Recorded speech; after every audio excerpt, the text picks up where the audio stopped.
It's the weekend. The NFL season is about to begin. Well, it actually started last night, but NFL Sunday is finally back. I know Sean Clark's excited. I know our Eagles fan, Hannah Ware, is excited. We're all excited. Let's do it. This is the Rich Report, bringing you the richest content across entertainment. We've got a new lineup today. No Johnny, no David, but we have Sean Clark joining, as always, for the entire show. And we got Hannah Ware, first time on the Rich Report. Hannah, how are you doing on this lovely start to the weekend? I'm doing good. It was really fun to see a football game yesterday. This whole quarantine, that's the only thing I've been looking forward to. I've been watching old games and all that good stuff. It was fun to see the Chiefs play yesterday because I love Mahomes. I call him my homie, so very excited. And thank you for having me as a guest on this show. Sean Clark, what is up today? Premier League returns tomorrow morning, but an NFL returned last night, so I can't complain. Well, we can't complain, but a lot of people were complaining yesterday, specifically the Chiefs fans, and I hate to start off the show with, once again, another problem with this country and how it reacts to certain movements. We've talked about it for the last 2-3 weeks on this show, and I would love to just talk about sports, but we can't do that. We have to recognize that we have a serious problem going on in this country that I've talked about multiple times. I made points saying black athletes in America are only, or just black people in general, are only seen as entertainment props. Once they decide to speak up about important issues, a sign of unity, not even kneeling against the flag, it wasn't a sign of protest. It was a sign of unity saying, you know, we're all in this together. We all need to support each other. And the Chiefs fans still decided to boo. I don't know what else there is to do anymore. How we can eliminate this ignorance of people, just complete blind ignorance in a sign of unity. No agendas being put out, just locking arms for a minute and just saying, okay, we're all in this together. We're all supposed to love each other, and that gets booed. So, Hannah, I'm going to start with you. I'll save my complete thoughts for the end, but I want to know, what was your take on the Chiefs fans booing the Chiefs and Texans sign of unity before the game yesterday? I've always had this, point or idea that I just don't like the idea of politics being brought into sports, but this issue is not political whatsoever. Like you said, it's a sign of unity, and it's not any sort of protest. Even if it was a protest, I'd be okay with that. But it wasn't even that. It was just a sign of unity, locking arms. I thought it was such an amazing thing. It was for like a minute. It spoke volumes. I don't understand why the Chiefs fans would do that at all. I think it was ridiculous. It was just a sign of unity. It was a peaceful thing that was done. And I think for people that have that kind of big of platform, if they believe in it, they should be using their platform to spread that idea. I think it was an amazing thing. I don't think it harmed anyone. And I honestly just got sick seeing the Chiefs fans boo. I just thought it was disgusting. So that's my take on it. Over the last few months, I have scrolled through social media, and I have seen a whole bunch of people say hashtag I'm done, hashtag boycott the NFL. And there's a Facebook friend of mine, little brother of a friend I used to play pickup football with, and he said, I love the Broncos, but I'm done with the NFL because I am sick and tired of these spoiled rich people bringing politics into the game and disrespecting the flag. And that comment irked me because it wasn't just a random troll. I knew this person.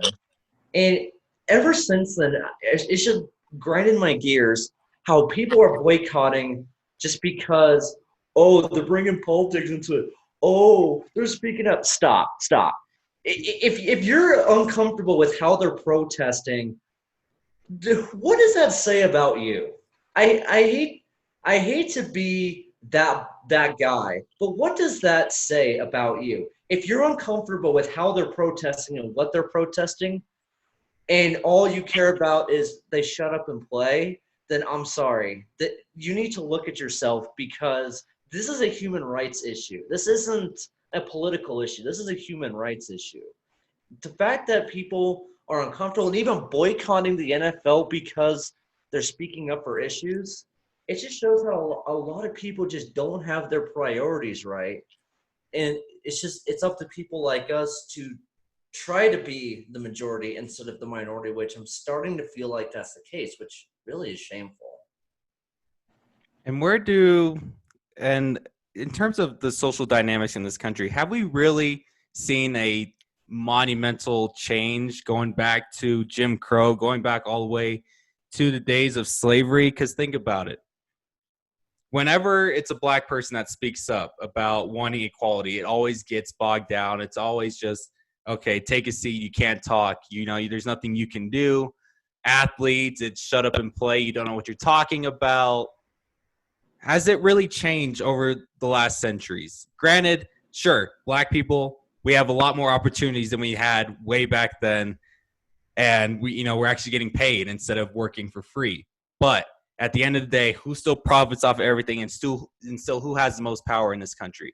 Because it's not me. It's not the other black people in this world. It's still the people at the top that want to see us as just entertainment props. And until that changes, I still have to compare today, 2020, to 150 years ago, and then back to Jim Crow laws.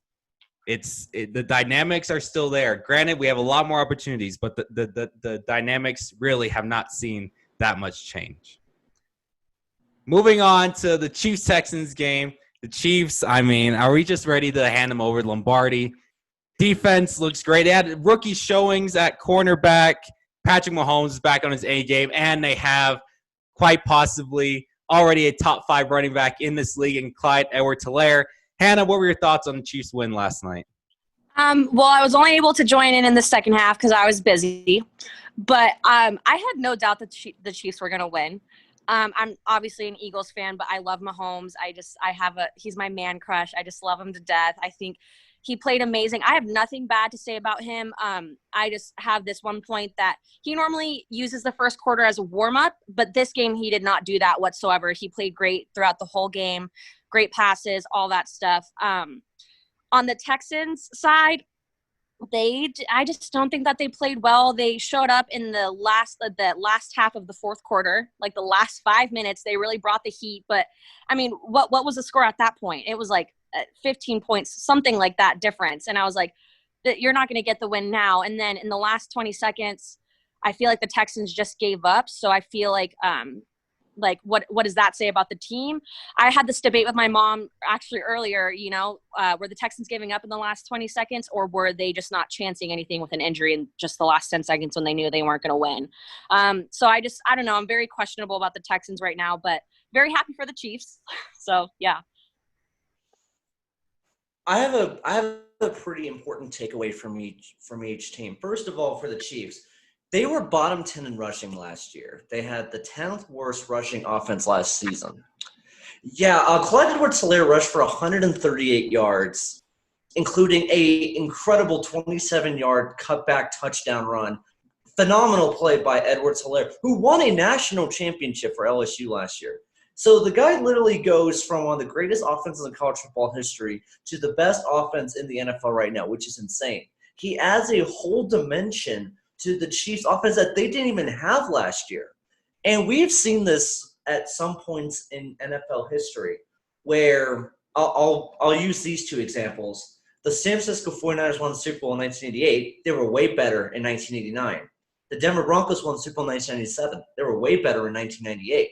And I feel like it is highly possible that the Chiefs, it could be the same thing. They won the Super Bowl last year, but they could be even better this year simply because they have that new dimension, that new option at running back that they didn't really have most of last year. Damian Williams just made big plays, but he wasn't a consistent weapon. Edwards-Helaire was the star last night. Anyone who watched that game will tell you that he was the star. Now, when it comes to the Texans, okay, I hate to bring up the obvious. I don't like always bringing up the obvious, but I'm have to.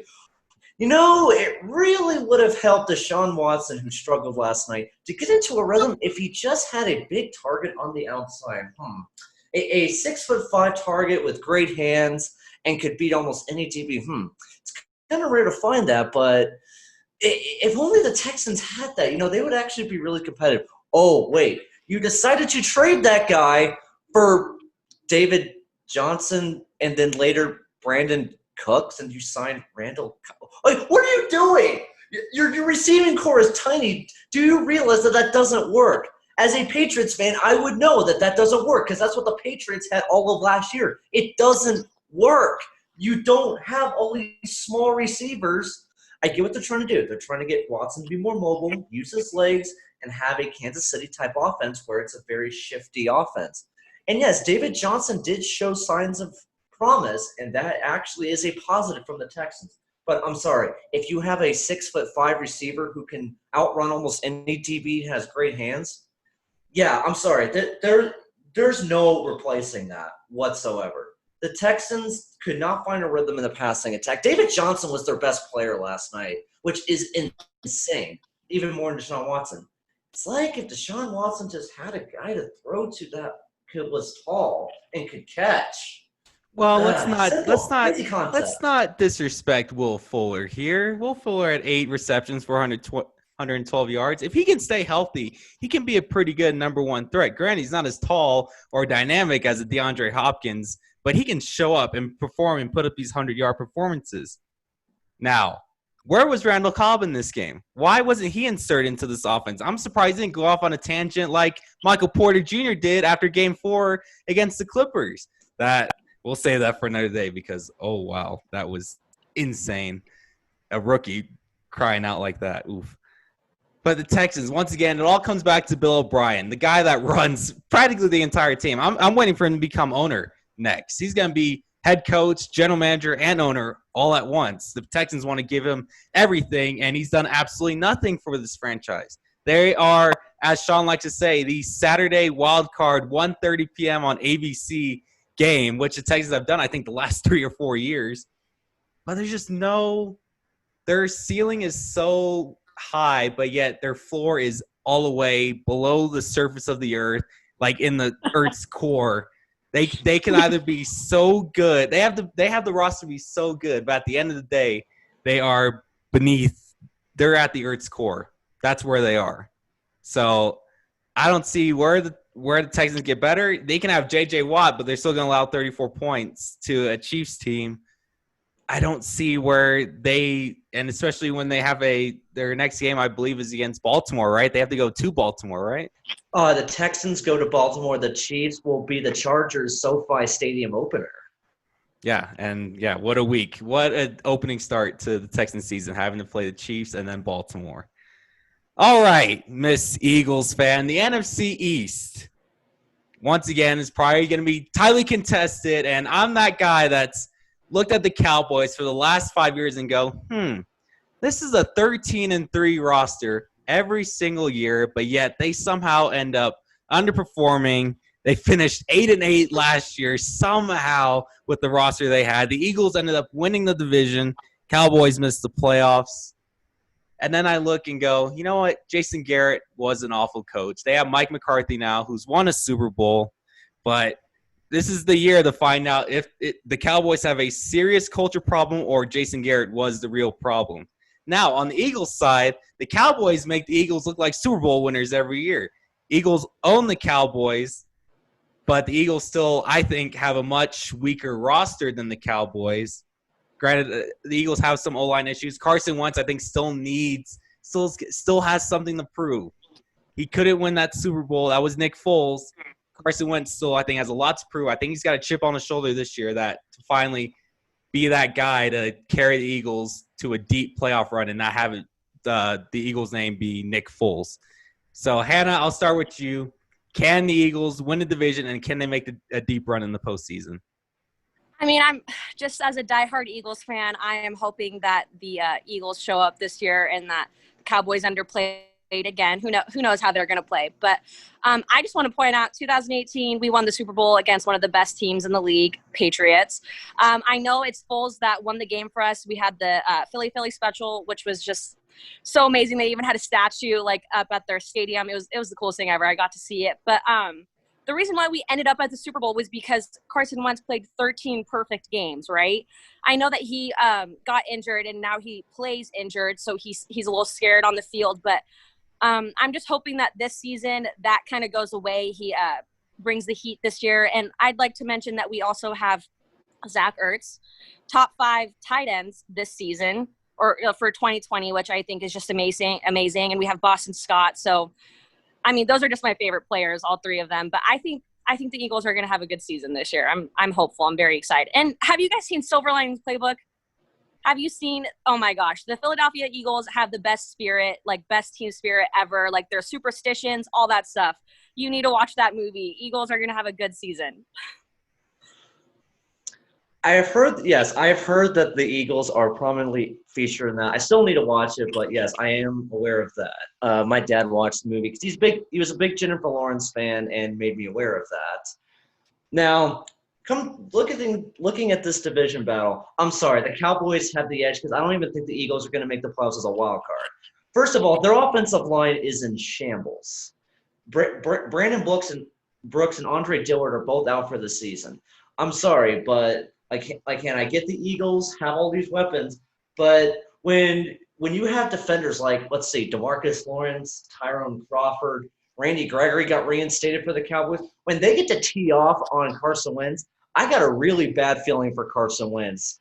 Not necessarily that he's going to get injured, he's just going to get sacked a bunch. Carson Wentz keeps getting injured, especially in the leg area, and he is not as mobile as he used to be. Yes, Carson Wentz was very impressive last season as he took a YMCA roster wide receiver core and took them to a NFC East title, in part because the Cowboys underachieved greatly. Now, I believe Jason Garrett was the problem. Last year, the Cowboys played the most conservative offense I've ever seen. Also, Mike Nolan is the new defensive coordinator of the Cowboys, and I think actually the defense was even worse than the offense. The defense played the softest zone defense I literally have ever seen in all my years watching the NFL. I hated watching the Cowboys last year because they didn't seem to care. It looked like Arsenal on a bad day. And if I'm saying that, then clearly there are issues here. But the Cowboys this year, they have a new coaching staff. Mike McCarthy spent a whole year locked away in a barn watching all the trends and film of the modern NFL so he could be ready for his second chance. The Cowboys drafted CeeDee Lamb. Their wide receiver core is 3 deep. Their 3 receivers are better than any of the Eagles' receivers in general, except for Zach Ertz, but he's the tight end. The Eagles have 2 good tight ends and injury-prone receivers. The Cowboys have 3 legitimate stars at wide receiver: Amari Cooper, Michael Gallup, and CeeDee Lamb. And the Cowboys do have talent on defense. I think the Cowboys have too much weapons in their arsenal. They're going to take this division easily. I think they're going to end up as the number 3 seed in the NFC, and they will make a run at their first Super Bowl appearance since 1995. Thank you, Hannah, for joining us. But before you go, do you mind plugging your podcast that you have for KJack? Yeah, my podcast is called Supposedly the Best Years. You can find it on Spotify, or you can go on Anchor and look it up too. It's pretty much just about college life and the ups and downs. I try to have a new guest each week and just touch on topics that are not only about college, but just life between like the ages of 18 and 26, just relatable things like that. So yeah, again, it's called Supposedly the Best Years. Always have a new guest every week on Wednesdays around like 9:00 is when it usually is posted. So yeah. We will leave a link in the description for that podcast. Hannah, we appreciate you coming on. We hope to have you on again soon. Thank you for having me. Bye. All right, Clark, it's just you and I talking game of the week for week 1 this Sunday in the NFL. I'm going to kick it to you. What is the biggest game to watch heading into Sunday? Or it could be Monday?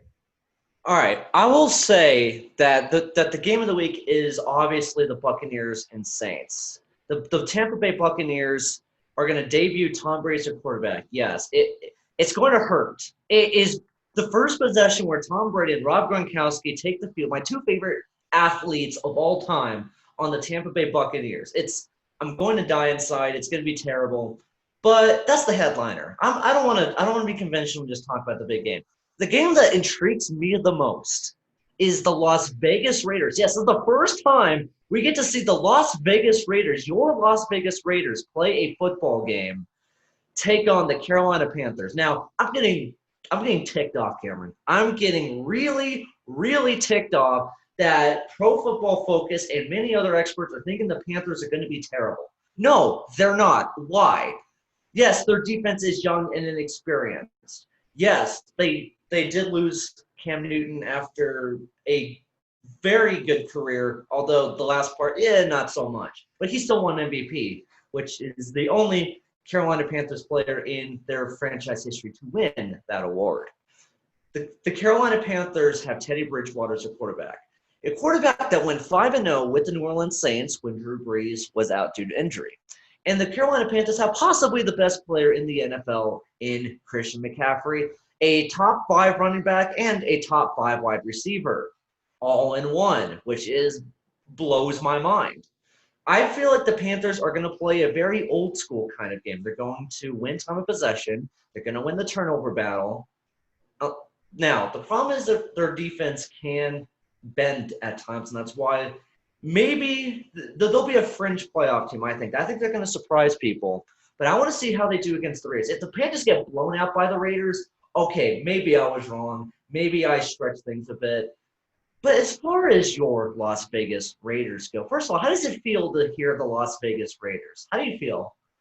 It pains me. It is, like you say, sad scenes of torturous pain and suffering. It is the Oakland Raiders. It will always be the Oakland Raiders. I'm just going to say Raiders. I ain't going to say Vegas Raiders. I ain't saying Las Vegas Raiders. It is the Raiders, or it's the Oakland Raiders, or the Oakland Raiders of Los Angeles, or the Oakland Los Angeles Raiders of Las Vegas. Oh, boy. Or the LA Oakland Raiders who just happen to play in the city of Las Vegas. There we go. That's the team name. Dang, and you complain about the Angels' long name. Anyways, going to the Raiders team. Raiders are a very interesting team this season. Yesterday I was looking at their depth chart, and I thought to myself, this is a very intriguing team. They have built up their roster. They don't have a terrible weakness, but they don't have big strengths either, except for Josh Jacobs in the offensive line. The Raiders, I would say, are a wildcard contender, especially after Von Miller's injury with the Denver Broncos. First of all, Broncos-Raiders are going to be battles this season. Those two games, mark on your calendar, drop everything and watch those two games because they're going to be bloodbaths. But the Raiders head to Carolina to take on the Panthers. How will Derek Carr perform? Will Josh Jacobs return to rookie season form? How will Jonathan Abrams do in hopefully his first full game as an NFL starter? How will Henry Ruggs fit in with the system? The Raiders are one of the most intriguing teams in the entire NFL, and Panthers are my sleeper team, a team that I think will do much better than people are predicting. So I just want to see how that plays out. Am I going to look really bad? Are the Raiders going to look promising? Are the Panthers going to prove me right? I'm very excited. Of the early window, tune into that. I mean, obviously, watch NFL Red Zone because it's the best channel ever. But focus on that game because, it's going to be a good one, I think. Yeah, my biggest game of the week, or the game that people should be watching, is the last game of the week between the Titans and the Broncos. We have a litmus test of epic proportions here. The Titans looking to prove that they can get back to the AFC Championship and that last year was not a fluke. You also have Ryan Tannehill, just got paid by Tennessee. He's got a lot to prove. Derrick Henry always trying to prove to be the best running back in the league. But then you have a Denver Broncos team who I have many questions about, but everybody's preaching that, to me, that Drew Lock is Lord and Savior himself and is about to win the Super Bowl for the Denver Broncos. I just don't see it that way. Drew Lock last season in his 5 starts, going 4-1, besides the Chiefs game, had a pretty favorable schedule, and it took the Raiders having the worst game of their season, aside from the Jets game, to beat them by 1 point in Denver, to say the least. So to me, to say Drew Lock is just going to shine this year and be one of the best quarterbacks is shocking to me. Their wide receiver core is still very, very shallow, aside from Judy and an injured Cortland Sutton. What are you, Patrick Mix or whoever else? Is it like Richard Hamilton? Come on. KJ Hamler? No, this isn't the days of Emmanuel Sanders and Demaryius Thomas. It's just not. It's Sutton who needs to get healthy, and Jerry Jeudy. That's the Broncos. Those are the weapons for running back core. I think it's fine. Running back core is great. Philip Lindsay, I love Philip Lindsay. He was great. I don't know why Melvin Gordon was signed to this team. I thought Philip Lindsay was a pretty great RB1. Why Melvin Gordon, the guy who's shown that he'll take plays off. He did that with the Chargers because he was angry he wasn't getting paid. I don't see why he'd perform any better with Denver. I don't see it. And let's talk about them. Oh, Von Miller out for the season. It's going to take Jarrell Casey coming from Tennessee to fill that void that Von Miller is leaving. And that is a pretty big void to fill. But, Sean, please enlighten me. How are the Broncos going to be incredibly talented this year? Okay, first of all, I'm not saying the Broncos are the most talented team and that they're going to make the playoffs. I still am not sure after the Von Miller injury this weekend when I do some previews for the CanClark.com. I'm going to really take a look at that. But let me just address some of your things here because, I got a bone to pick with you right now. First of all, I'm sorry. Are we just going to forget about Noah Fant, another stud Iowa tight end who could possibly have 100 catches this season? Yes, last year Noah Fant, he had a few flashes. He had some solid games, but I really feel like this season Noah Fant is really going to have a breakout season and establish himself among the NFL's elite tight ends. Hey, I said in my AFC West preview that they could have that Locke and Fant could have that Jimmy G and George Kittle type of connection. That's really going to help out because Jeudy and Sutton, obviously, corners are going to play back a little bit. They're not going to press two incredibly fast players. So they're going to play back, and it's going to take a while for Locke to get out the ball. And if the O-line can't handle waiting that long, then the ball is obviously going to be fed to Noah Fant. So I really think this will be a breakout year for that tight end. He's really good. But I still don't love the receiving core. It's still very, very shallow. Okay, let me address that receiving core. First of all, Jerry Jeudy will be able to outrun most TVs. Now, obviously, that's not a proven thing because he hasn't played a game yet, but his speed at Alabama was just unbelievable.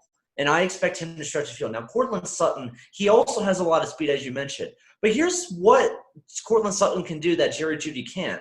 Courtland Sutton can win jump balls. He's a wide receiver that the Houston Texans really wish they had right now. A tall wide receiver that can win the jump balls. Also, KJ Hamler, he's also another fast player, and I think he can be a dangerous weapon in the slot. Oh, yeah, you also want to bash Melvin Gordon? Actually, this is the perfect signing for them. You cannot just rely on one running back in the NFL. You can't do that. Yes, the Cowboys have Ezekiel Elliott, but Tennessee? It's not a reliable recipe for success. Yes, they did carry Derrick Henry to the AFC Championship game, but look what happened in the AFC Championship game. Derrick Henry was slowed down, and their offense looked lost. You can't just rely on a running back. Oh, wait, the Broncos have two. Philip Lindsay can get the touches, and Melvin Gordon, you forget, is a great receiving back.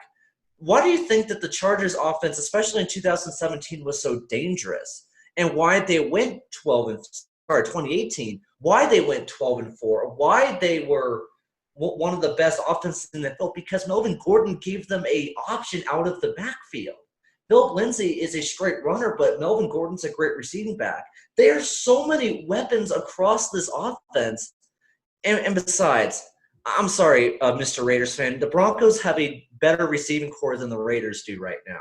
So I don't see the problem with this Broncos receiving core. They have two good running backs. They have a great tight end. They have two, potentially three very good receivers. It's better than what the Raiders have. I hate to point that out. Raiders have a deep tight end, and they have possibly a better running back. But receiving core, not comparable. Sorry. They have two potential 1,000-yard wide receivers in the speedy, and who's going to be better than Jerry Jeudy, Henry Ruggs III, and Brian Edwards, who is the all-time leader in receiving yards at South Carolina. So don't get me started on, Denver has a better receiving core. Let's not forget Hunter Renfrow is a very underrated talent at receiver. Yes, he's very small, but he gets the job done at the end of the day. He is a great route runner. Darren Waller is going to be better than Noah Fant. It's going to be up to that pain of a quarterback, a pain in my side, a thorn in my side, Derek Carr, to get the ball at a competent rate. If he can do that, this Raiders offense will be explosive. If he can't, then Mariota needs to get back quicker than 3 weeks. He needs to be back before week 4. I find it hilarious that you're saying that the Raiders have two potential top 1,000 wide receivers. That's fine. But I'm sorry, Jerry Jeudy, I think, is overall a better receiver than Henry Ruggs, although Henry Ruggs may fit the Raiders better. But I'm sorry, you're going to compare Bryan Edwards, who hasn't played a snap yet, to Cortland Sutton, who has proven to be a legitimate number 1 wide receiver in this league? Okay, interesting. We'll see what happens. Moving on, Bubba Wallace leaving Richard Petty Motorsports at the end of the 2020 season. Where will he go? I thought he was staying with the 43, and they were going to make that team great. Has a ton of sponsorships, but now Bubba can pretty much go wherever he wants because he's carrying a lot of individual sponsorships with him. 48 will be open. The 42, Stewart Haas Racing, the 14 car will be open. Sean, where do you see Bubba Wallace going, and what is the best fit for him? I think it has to be the 48 car from Team Hendrick, Jimmy Johnson's car. Obviously, Bubba Wallace has proven to be a good driver. The fact that he almost led the final 2 laps at the Daytona race a few weeks ago, and Bubba Wallace has produced a few top 10s this season. He is a good driver that was held back by a mid-pack at best team with Richard Petty Motorsports. There was so many mechanical issues that really prevented Bubba Wallace from showing his true potential. But I have to say it as it is. I'm not going to sugarcoat things. I'm going to say what I think is, Bubba Wallace, he is the lone black driver in NASCAR. And with all the protests that are happening, he really has been at the center of NASCAR's media attention. Not Kevin Harvick, not Denny Hamlin, not Kyle Busch. It's been Bubba Wallace. Especially with the reports of a noose being found in his garage. He really became the face of NASCAR's media attention this year. What better way for Team Hendrick to replace the Jimmy Johnson than the most famed driver in NASCAR right now? I'm not saying Bubba only deserves it because of his attention. He's a good driver, like I said. But that just, to me, would feel like the smartest move. Being in the 48 car, and also Jimmy Johnson has been very vocal about Black Lives Matter, more than really any NASCAR driver from what I've seen. And I think Jimmy would love Bubba to take his place in the 48 car. We are going to close with our famed Fruit Loop Friday segment.